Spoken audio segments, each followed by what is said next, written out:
예수님께서 예루살렘에 입성하실 때 작은 나귀를 타고 들어가시지 않습니까? 근데 이 나귀 타고 들어오시는 이 예수님을 보고 정말 예루살렘에 많은 사람들이 모였습니다. 그리고 예수님의 이름을 높이면서 호산나 호산나 다윗의 이름으로 오시는 이여 호산나 호산나 지극히 높은 곳에 호산나 하면서 찬양을 하기 시작해요.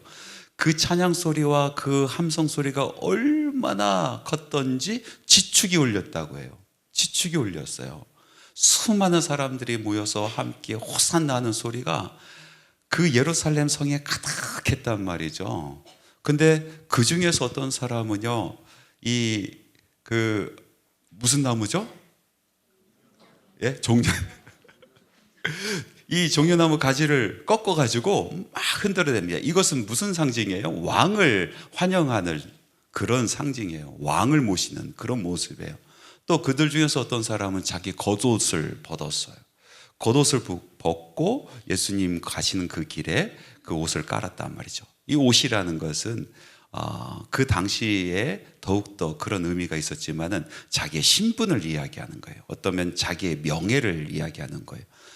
그 명예를 벗어버리는 거죠. 자기의 지위, 신분을 벗어버리고 예수님께 그것을 깔아드리면서 왕으로 모신다라는 그런 의미를 거기에 내포하고 예수님에게 정말 최고의 경의를 표해 준 거죠.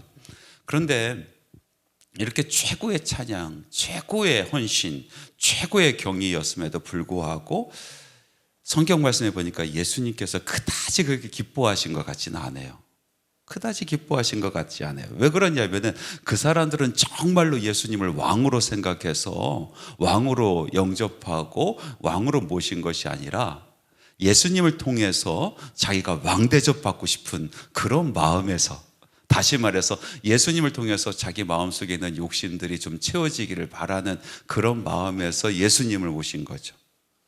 자기들이 바라는 것을 예수님께서 이루어주시겠다라는 그런 어떤 기대를 가지고 예수님을 모신 것이지, 예수님 그분 자체를 왕으로 정말 생각하고 자기 삶의 왕으로 모시려고 그렇게 찬양하고 경배하고 헌신한 것이 아니란 말입니다. 그래서 예수님은 그다지 그 모습 속에서 기뻐하시는 것 같지 않습니다. 여러분, 우리 믿는 사람들은요, 왕이 바뀐 사람이에요. 왕이 완전히 바뀐 사람들입니다. 우리들은 옛날에 예수 믿기 전에는 세상을 왕으로 삼았어요. 그래서 세상의 기준이 참 중요했어요. 그리고 그 기준에 미치지 못하면 참 답답해하고 어떻게든지 세상을 왕으로 삼아 세상이 이야기하는 그 기준에 맞춰서 살려고 아둥바둥 살던 사람인데, 그런데 우리의 왕이 바뀌었다고요. 세상이 더 이상 왕이 아니에요. 우리가 예수 믿기 전에는요, 우리가 우리의 왕이었어요. 그래서 나의 만족을 위해서 그렇게 아둥바둥하게 살았어요. 내가 만족하고 또 내가 원하는 것을 얻기 위해서, 왕 대접받기 위해서 그렇게 살아갔던 사람들이잖아요. 그런데 예수 믿고 나서 우리의 왕이 바뀌었어요. 바로 예수님이 우리의 왕이 되셨어요. 그래서 우리의 기준은 예수님의 말씀이요, 우리의 기쁨은 예수님의 기쁨인 거예요. 예수님의 뜻이 이루어지는 것이 우리의 삶의 목표가 된 거죠. 우리는 새롭게 바뀐 왕, 우리의 왕이 되신 이 예수님에게 최고의 찬양과 최고의 경의와 최고의 헌신을 올려드려 마땅합니다. 그러면은 예수님께 이렇게 최고의 것을 올려드린다. 도대체 이것은 무슨 의미를 가지고 있는 것인가? 무엇을 올려드리는 것인가? 또 어떻게 올려드려야 될까? 이런 생각을 해봅니다. 오늘 읽은 말씀이 바로 마리아가 예수님에게 최고의 것을 올려드렸는데, 이 말씀 속에서 우리가 새로운 우리의 왕, 나의 인생을 책임질 이 왕 되신 예수님께 최고의 것을 올려드리는 것이 도대체 어떤 의미인가, 또 어떻게 올려드리는가 말씀을 통해서 우리가 좀 숙고하기를 원합니다. 첫 번째 보니까 이 마리아가 예수님에게 올려드린 이 헌신은요, 모든 것을 드린 거예요. 모든 것을. 베다니 나사로 집에서 잔치가 벌어졌어요. 이 사건이 있기 전에 어떤 사건이 있었습니까? 나사로가 죽었다가 예수님께서 나사로를 살리신 사건이 있어요. 그러니까 죽은 나사로가 다시 살아났으니 이 베다니는요, 정말로 놀라운 일을 경험한 거예요. 이 나사로가 있는 그 집은요, 정말 경축 축제의 분위기인 거예요. 그런데 예수님께서 그 베다니에 오셨어요. 그러니까 얼마나 기뻤습니까? 나사로의 집에서 잔치가 벌어졌어요. 예수님을 모시려고 많은 사람들이 함께 모였단 말이죠. 말씀해 보니까 역시나 마르다는 뭐 하고 있어요? 이 잔치를 벌이고 있으니 밖에 나가서 일을 하고 있는 거예요. 잔치에 대한 책임감이 있어서 이리 뛰고 저리 뛰고 그러면서 음식도 준비하고 빠진 것이 없는가 살피고 너무나 바쁘게 보내고 있었고, 또 말씀해 보니까 죽었다 살아난 나사로는 예수님과 함께 앉은 자 중에 있더라. 그러니까 예수님과 함께 있었던 사람들은 대부분 남자죠. 여자가 없었을 거예요. 남자들이 함께 식탁에 둘러앉아서 거기서 음식을 먹고 있는 곳에 나사로가 그곳에 있었다라고 기록되어 있어요. 그런데 이 식사를 하고 있는 중간에 깜짝 놀랄 일이 벌어지지 않습니까? 마리아가 갑자기 불쑥 들어와서 자기가 가지고 있었던 향유, 이 한 나들을 완전히 깨서 예수님의 발에 붓기 시작합니다. 그리고 자기의 머리를 풀어서 그 향유로 예수님의 발을 닦아드리는 거예요. 엄청난 사건이 벌어졌습니다. 그래서 이 향유의 그 냄새로 그 집안이 가득하게 되었어요. 바로 그 얘기거든요. 바로 그 얘기예요. 여러분, 기독교 전통에서 오랫동안 논란이 되어 왔던 이야기가 있어요. 뭐냐면 마리아냐 마르다냐, 이거에 대한 논란이 참 많이 있잖아요. 항상 보면 마르다는 밖에서 일을 해요. 예수님 오시면요, 예수님을 대접하려고 예수님을 위해서 지극정성으로 일을 해요. 그런데 마르다는요, 어떻게 합니까? 일을 안 해요. 일을 안 하고 척삭 예수님 옆에 딱 앉아있다, 턱 깨고 앉아가지고 예수님 말씀하시는 그것을 걸떨히 듣고 있어요. 여러분, 예수님을 위해서, 주를 위해서 일하는 것이 더 복된 일일까요? 아니면 예수님 옆에 머물러 있는 것이 복된 일일까요? 예, 그렇게 대답을 합니다. 둘 다 복된 일이다. 그런데 저는 자꾸 마르다에게 마음이 가요. 마르다 얼마나 고생스러워요. 계속 꾸준히 일을 하면서 마르다에게 마음이 가요. 많은 학자들이 이것에 대해서 논쟁에 대해서 결론을 이렇게 짓습니다. 마르다와 마리아는 자매지간이기 때문에 동전의 양면으로 예수님에게 예수님을 위해서 일하는 것도 소중하고 복되고, 그리고 예수님 곁에 머무는 것도 소중하고 복되다. 어떤 것 더 귀하다라고 이야기하지 못한다. 이것이 결론인데, 그런데 말씀해 보니까 마르다가 너무나 자기 동생이 얄밉잖아요. 그래서 예수님에게 막 찾아가서 예수님 좀 마리아 좀 나오게 해주세요. 좀 얼마나 바쁜데 왜 거기 있게 하십니까? 하면서 마리아 좀 나오게 해달라고, 나와서 일순 좀 거들게 해달라고 막 화를 냅니다. 그랬더니 예수님께서 마르다 편을 드시는 것이 아니라 마리아 편을 드신단 말이죠. 이 마리아가 좋은 것을 차지했으니 그것을 빼앗기지 아니하리라, 이렇게 말씀을 하신단 말이에요.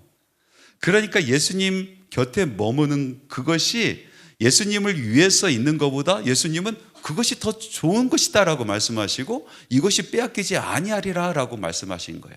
분명히 두 가지 다 복된 일이지만은, 그러나 조금 더 복된 것은 예수님 품에, 예수님 곁에 머물러 있는 것이다라는 거죠. 동의 안 하시네요? 저는 그렇게 생각이 들어요. 조금 더 예수님 품에 머물러 있는 거, 이것이 더 복된 일인 것 같아요. 주의 일을 하는 것도 중요하고 곁에 머무는 것도 중요하다. 그런데 오늘 말씀에 가만히 보니까 마리아에게 마르다가 갖지 못한 것이 있어요. 마르다와 마리아의 차이, 그거는 2%의 차이예요.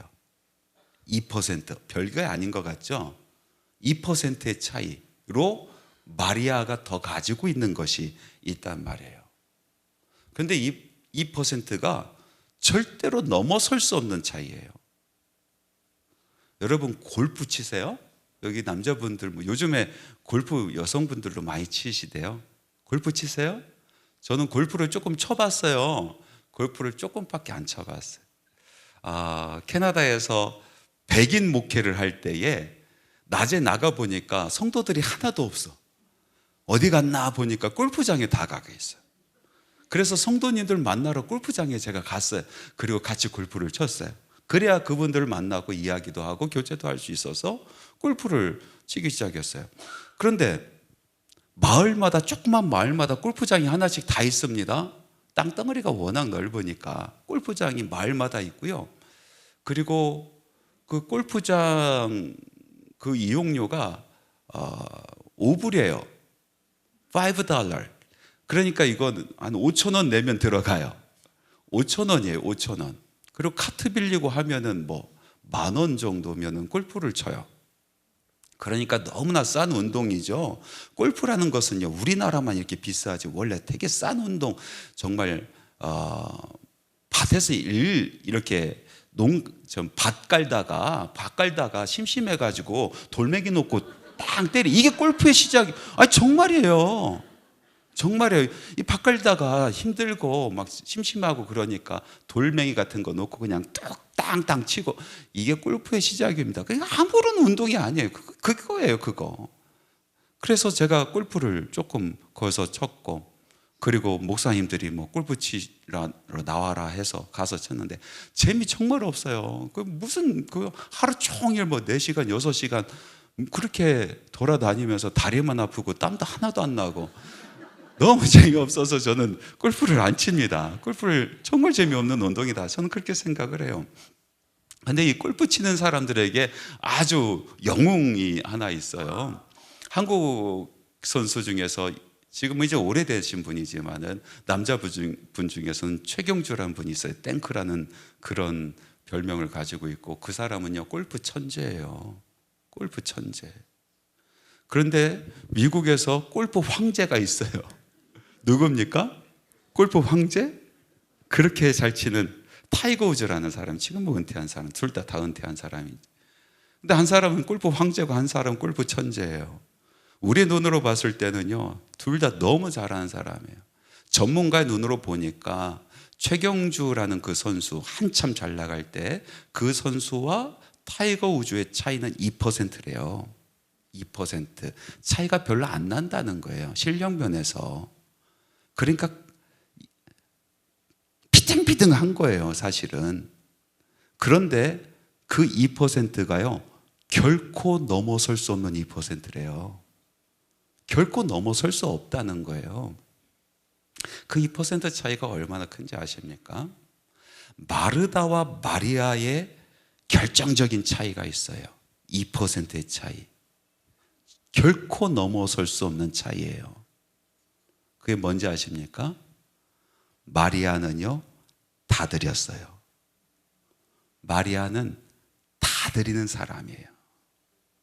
오늘 말씀에도 보니까 마리아는 다 드려요. 남김없이 드려요. 감춰두지 않아요. 자기가 가지고 있는 향유옥합, 자기의 전 재산이에요. 그거 다 드렸어요. 자기의 머리는 여자의 이 영화 아닙니까? 명예 아니에요? 그것을 다 풀어 헤쳐요. 그리고 예수님의 발을 닦아요. 마리아가 가지고 있는 모든 것을 드린 거예요. 이 다 드린 거와 조금 남겨두는 것은요, 2% 차이예요. 마르다 훌륭하죠? 예수님을 위해서 얼마나 헌신했어요? 그런데 다 드려 헌신하진 않았어요. 자기 것 다 드려 예수님 섬기지 않았어요. 예수님 사랑하죠? 다 드린 사랑은 아니었어요. 우리보다 훨씬 많이 사랑했죠. 그러나 다 드리진 않았어요. 예수님을 믿었죠? 전적으로 믿지는 못했어요. 믿지 못하는 부분을 남겨뒀단 말이에요. 그런데요, 마리아는 다 믿어요. 마리아는 다 드려요. 마리아는 예수님을 모든 것을 쏟아 사랑해요. 그게 마르다가 결코 마리아를 넘지 못하는 2%의 차이예요. 여러분, 다윗 왕이 얼마나 훌륭한 왕입니까? 성경에 보면요, 다윗 찬양하는, 다윗을 높이는 그런 성경의 말씀들이 참 많고 하나님께서 사랑하는 자라고 얘기하잖아요. 그런데요, 이스라엘의 역사를 보세요. 성경에 나오는 이스라엘 역사만 봐도 다윗 못지않게 훌륭한 왕들이 참 많아요. 어떻게 보면은 더 훌륭한 왕도 있었어요. 하나님의 말씀을 전적으로 신뢰하고 그 말씀대로 준행하면서 살아서 하나님으로부터 정직한 왕이다라고 인정받은 왕들도 참 많아요. 이스라엘 백성이 영적으로 완전히 타락했을 때 이스라엘 백성에게 하나님의 말씀을 다시 선포하게 하고 그들이 성전을 다시 재건케 하고 성전을 깨끗하게 하고 하나님께로 돌아오게 했었던 왕들도 참 많아요. 참 많아요.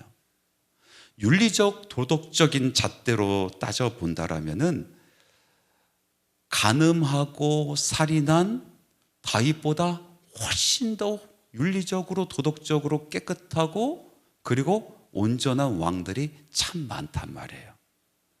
그런데 다윗과 이 다른 훌륭한 왕들과의 차이는 2%예요. 결코 넘지 못하는 2% 때문에 하나님께서는 다윗을 나의 사랑하는 자라고 이야기하는 거예요. 무슨 차이입니까? 다윗은요, 다 드려요. 다윗은요, 전적으로 믿어요. 그래서 나중에는요, 다윗이 품는 그 꿈이 곧 하나님의 꿈이 돼요. 같다니까요. 다윗이 노력하는 그 열심이 하나님의 열심과 같아요. 왜? 다 드렸기 때문에. 결코 따라갈 수 없는 헌신입니다. 보니까 마리아가 다 드렸어요. 여러분, 아이고 또 없어졌네. 예, 또 없어졌어요. 근데 뭐 상관없어요. 그냥 막 하는 거예요. 우리가 이왕 예수 믿고 예수님께 드리기로 그렇게 마음 먹었는데 여러분, 우리 다 드려야 되지 않을까요? 다른 사람과는 차별 있는, 결코 나를 넘어설 수 없는.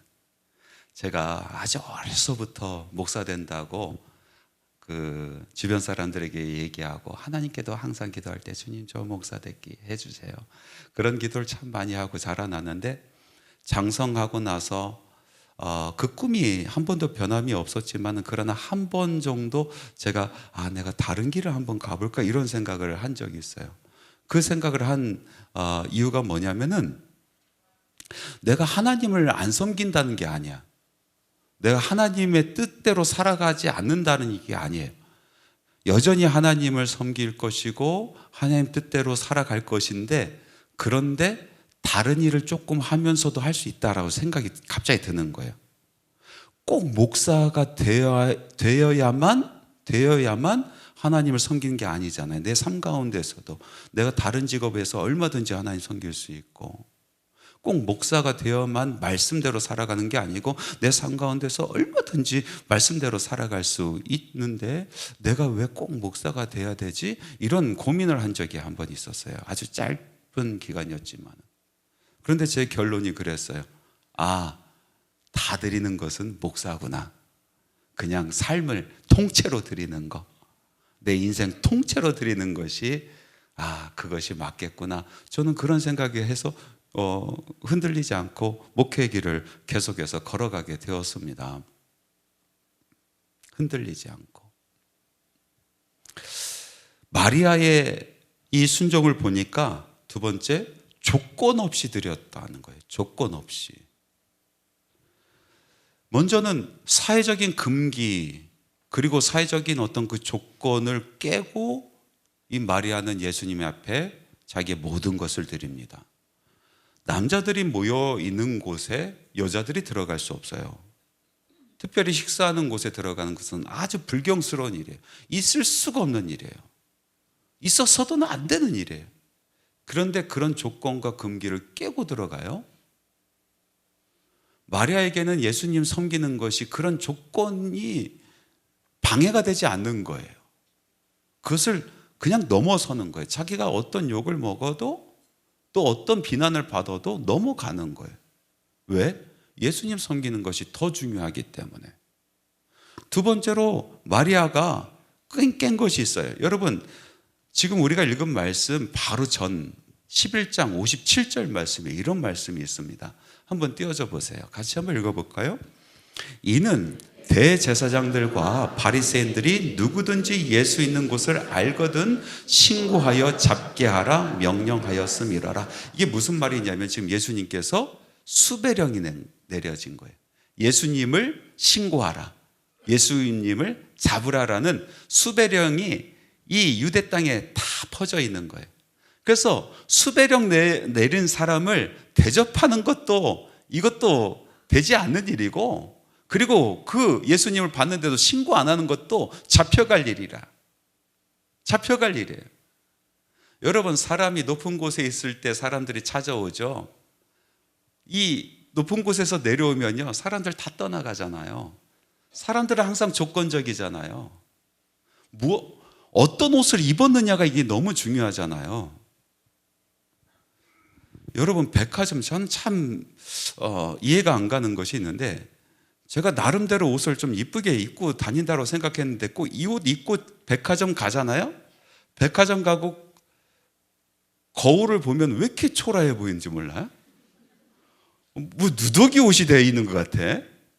신발 가게에 딱 들어가잖아요. 나름대로 좋은 신발 신고 이제 깨끗하게 하고 딱 갔는데 신발 가게 가보면요, 내 신발이 제일 더러워, 제일 추잡해.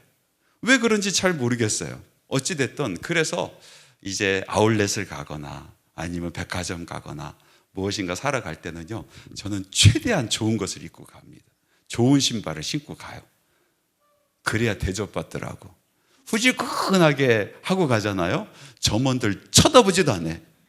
와보지도 않아요. 그런데 어느 정도 딱 들어올 때 신발을 한번 딱 봐요. 그리고 딱 와서 대접을 하는 거예요. 세상이 그렇잖아요. 좋은 옷 입었을 때, 또 지위가 있을 때에 그때 사람들이 그 조건을 보고 와서 경배하고 와서 섬기는 거 아니겠습니까? 그런 사람들에게 호의를 베푸는 이유가 뭡니까? 뭔가를 얻을 수 있기 때문에 그런 거예요. 자기가 그 사람들과 함께 했다라는 그 자체로 뭔가가 얻어지는 기분이 있기 때문에 그런 거 아니겠어요? 그런데 지금 보니까 예수님은요, 아무것도 없어요. 아무것도 없을 뿐더러 수배령까지 내려 있는 상태예요. 그런데 그분을 경배한다, 그분에게 호의를 베푼다, 이것은 조건을 따지지 않는 사람만이 할 수 있는 거예요. 우리는 수도 없이 예수님 앞에 조건을 따져 묻습니다. 많은 조건이 있어야 돼요. 내가 이렇게 했는데 예수님께서 이 정도는 해줘야 되지 않겠느냐, 이런 조건도 우리 마음속에 있잖아요. 내가 이만큼 헌신했는데 이 정도는 내 삶 가운데 하나님 은혜를 베풀어 주셔야 되는 거 아니냐, 이런 생각도 종종 갖기도 합니다. 또 내가 지금 헌신하고 싶고 또 내가 예수님께 다가가고 싶은데 그놈의 조건이 맞지 않아서 전 정말 하고 싶은데 그런데 예수님 조금 미룰래요. 예수님, 이거는 지금 나의 상황이 녹록지 않아서 할 수 없어요. 근데 항상 우리는 조건에 갇혀 있잖아요. 조건에 갇혀 있어요. 무엇인가 했을 때도 반드시 보답을 생각을 하죠. 보답을 생각해요.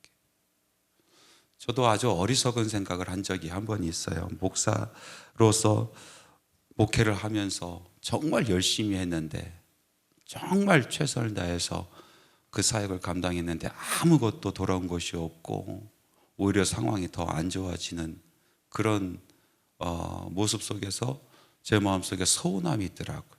서운함이 생겨요. 여러분, 서운하면요, 하나님께 서운함, 이 섭섭병이 생기면요, 예수님 못 고치시는 것 같아요. 섭섭병은 절대 못 고치셔요. 근데 하나님 앞에 나가는데도요, 기도가 안 나와. 기도가 안 나와요. 내 서운하니까. 내가 이렇게까지 했는데. 하나님은 아시잖아요.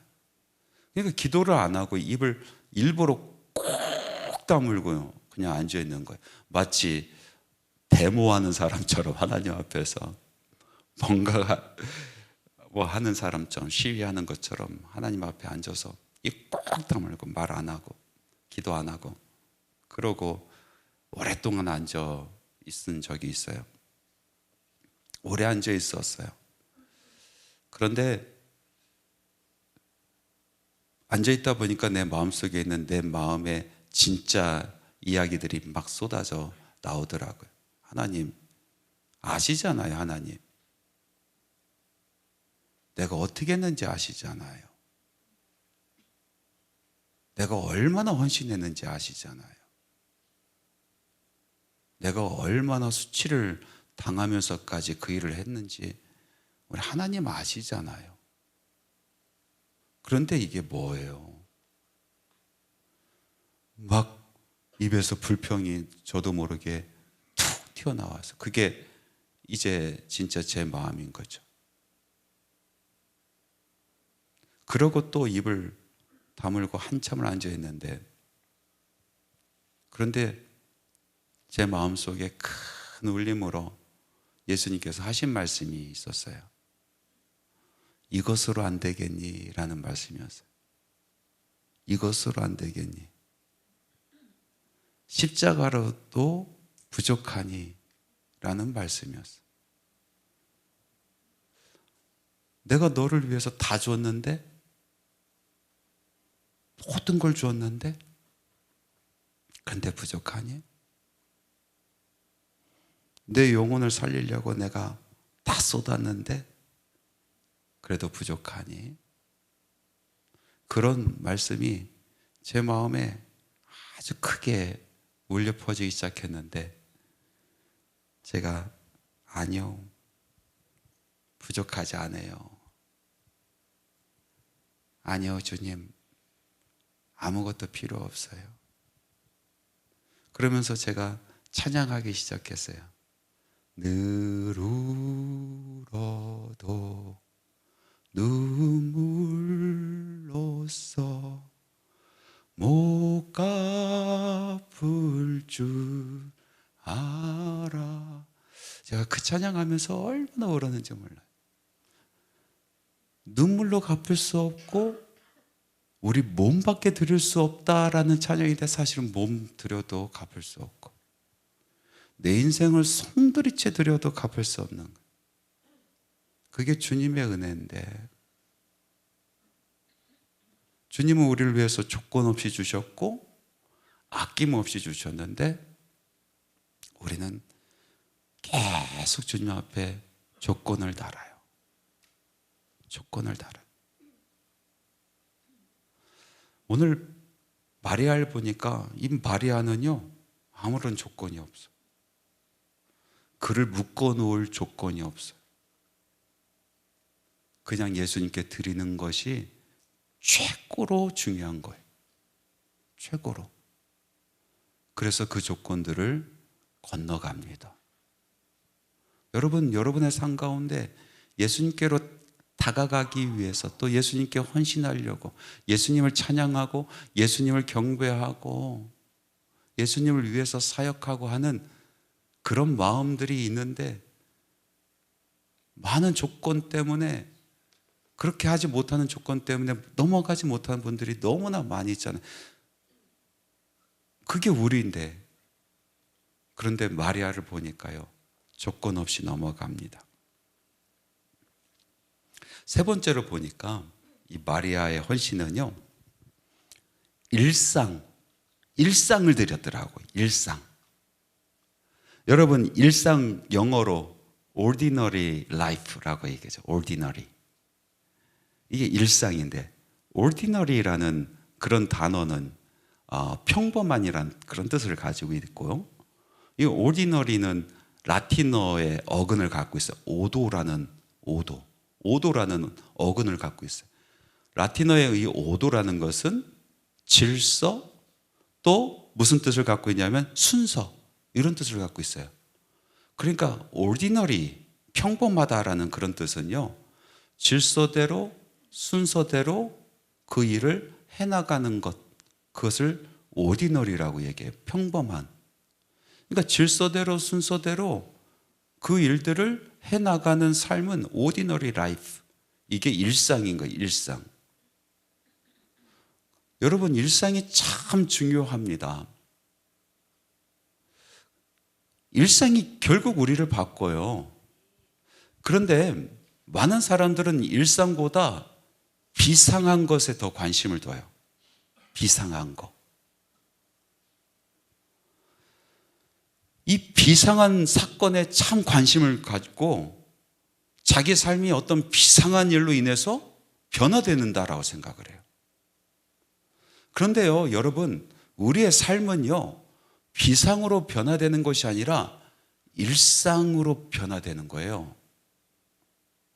깊이 있는 영성은요, 비상함에서 오지 않고 일상에서 와요.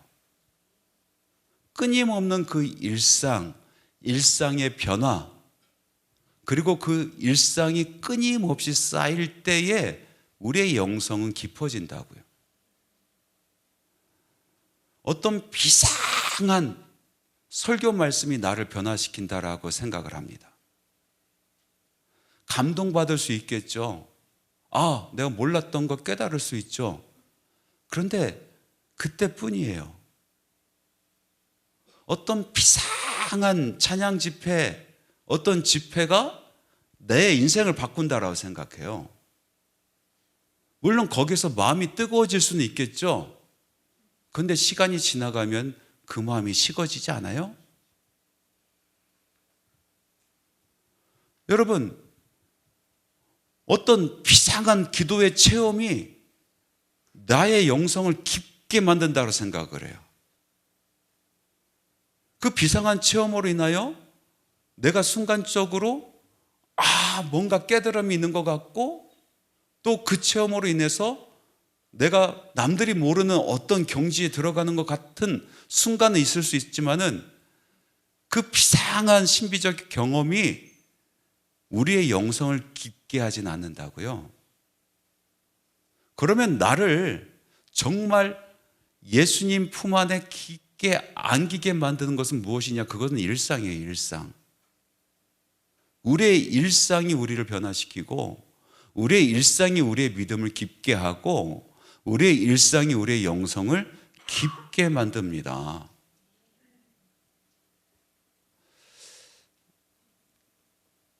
제가 이 마리아를 보면서, 이 마리아는 지금 어떤 비상한 어떤 기분에, 비상한 어떤 체험에 예수님께 다가갔고, 예수님께 이렇게 모든 것을 쏟아 부었고, 예수님 옆에 가까이 다가갔구나라고 생각을 하면서 말씀을 읽으면서, 정말 그런가?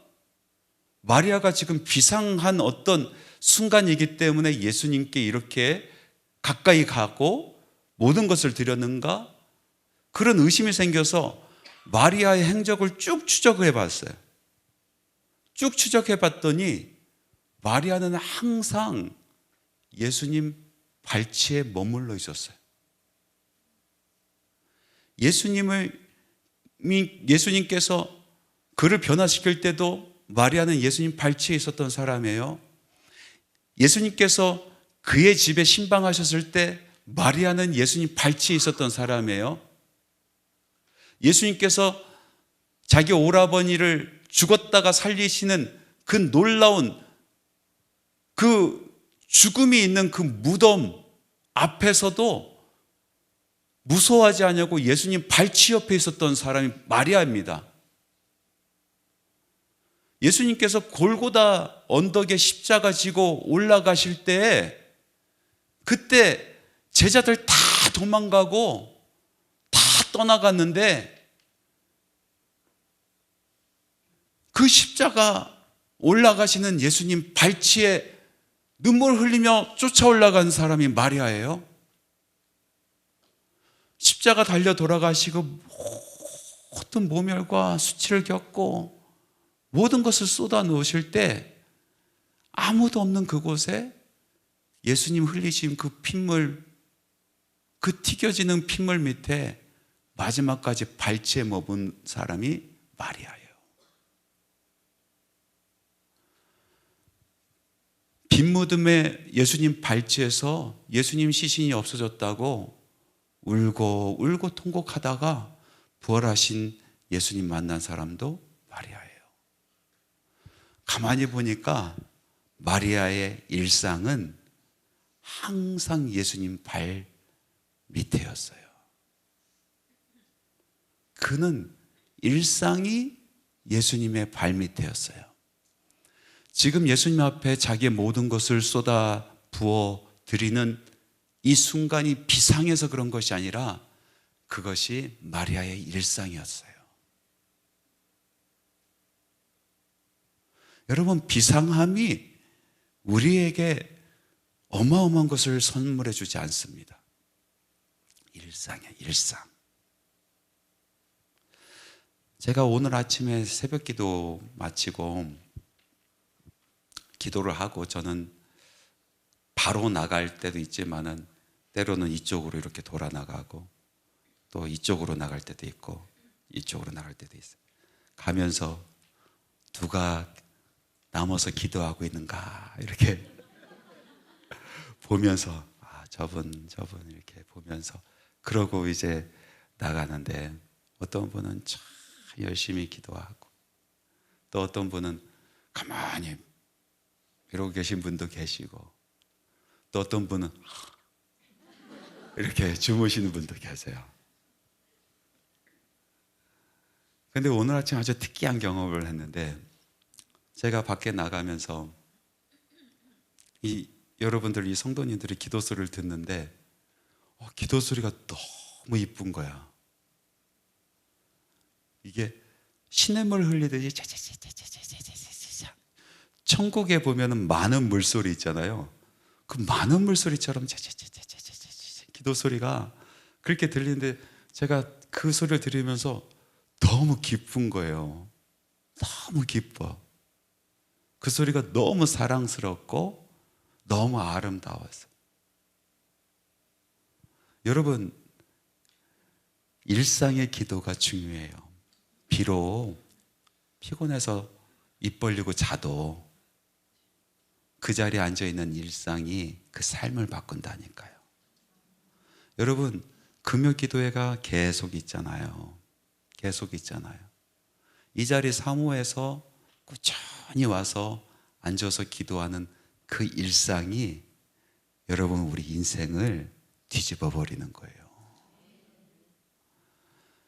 지금은 내 기도가 응답받지 않는 것 같고 하나님 안 들으시는 것 같고 그냥 맨날 똑같은 일이 나에게 벌어지는 것 같고 그러다 보니까 한 사람 두 사람 떠나가는 것 같고 나만 있는 것 같고 그 일상에 그래도 꾸준히 그 자리에 앉아있는 그 일상이 결국은 여러분의 인생을 뒤집어요. 여러분 그 끊임 없는 일상이 결국은 나라를 뒤집어요. 꾸준히 예배하는 그 예배로 여러분 이 세상이 뒤집혀요. 일상의 힘이 얼마나 큰지 몰라요. 마리아는 보니까 일상을 하나님께 올려드려요. 그게 일상이에요. 여러분, 우리 예수 믿는 사람들은요, 왕이 바뀐 사람이에요. 우리는 더 이상 세상을 왕으로 삼지 않아요. 우리는 더 이상 내 자신을 왕으로 삼지 않아요. 우리 예수님이 왕이세요. 우리 예수님에게 가장 높은 찬양, 가장 높은 경외, 그리고 가장 높은 헌신을 드리는 것이 마땅합니다. 그것이 우리가 살아갈 이유예요. 어떻게 드립니까? 어떻게 드려요? 모두 드리는 거예요. 모두 쏟아드리는 거예요. 기도하실 때 모든 마음을 쏟으세요. 전심으로 구하십시오. 그리고 조건 없이 드리는 거예요. 어떤 상황 속에서도 드리는 거예요. 그리고 어떤 비상한 때만 드리는 것이 아니고 오늘 지금 이 자리에 내가 택한 이 일상을 드리는 거예요. 대답하지 않으셔도, 주변 사람이 떠나가도, 혼자 십자가 밑에 남아있어도, 그렇게 드려질 때에 우리 하나님께서 정말로 우리에게 응답하시고 또 우리를 사랑하는 자로 여기실 줄 믿습니다. 오늘 이 밤은 정말 모든 것을 드리는, 전심을 다해서 내 마음을 드리고 또 전심을 다하여 기도하고 간구하고, 뭐 남겨놓지 말고 숨겨놓지 말고 전심을 다해 고백하고 전심을 다해 찬양하고 우리의 일상도 올려드리는 그런 밤이 되기를 간절히 바랍니다.